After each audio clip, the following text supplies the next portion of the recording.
आज मी बनवणार आहे वर्षभरासाठी हा आगरी मसाला. हा आगरी मसाला बनवण्यासाठी इथे मी 5 प्रकारच्या मिरच्या घेतलेल्या आहे. काश्मीरी, गुंटूर, पट्टी, लवंगी आणि संकेश्वरी. या 5 प्रकारच्या मिरच्या मी 1-1 किलोच्या प्रमाणात घेतलेल्या आहेत. एकूण 5 किलो ह्या मिरच्या घेतलेल्या आहेत.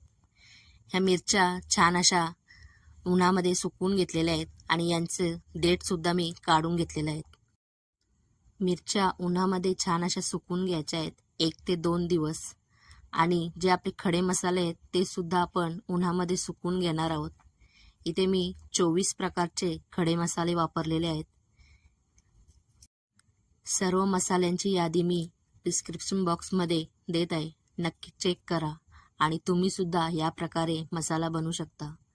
वर्षभराचा मसाला बनवण्यासाठी थोडी मेहनत होते. हा मसाला तुम्ही माझ्या बऱ्याचशा रेसिपीच्या व्हिडिओमध्ये बघितला असेल. खूप छान असा कलर येतो या मसाल्याला. मी दरवर्षी घरीच मसाला बनवते. याची फुल डिटेल व्हिडिओ आपल्या यूट्यूब चॅनलवर आहे. गेल्या वर्षीचा सुद्धा मी व्हिडिओ टाकलेला आहे मसाल्याचा, तो सुद्धा जाऊन बघा. इथे आता सर्व प्रकारचे मसाले मी भाजून घेतलेले आहेत. कमी गॅसवर हे छान असे गरम मसाले भाजून घ्यायचे आहेत. मसाले भाजताना कुठेही तेलाचा वापर केला नाही. सर्व मसाले कोरडे भाजून घ्यायचे आहेत. इथे मी मिरच्या भाजत नाही. मिरच्या फक्त उन्हामध्ये छान अशा कडकडीत सुकून घ्यायच्या आहेत आणि फक्त गरम मसालेच हे छान असे भाजून घ्यायचे आहेत. सर्व मसाले भाजल्याच्या नंतर आपण हे मसाले गिरणीतून दळून आणणार आहोत.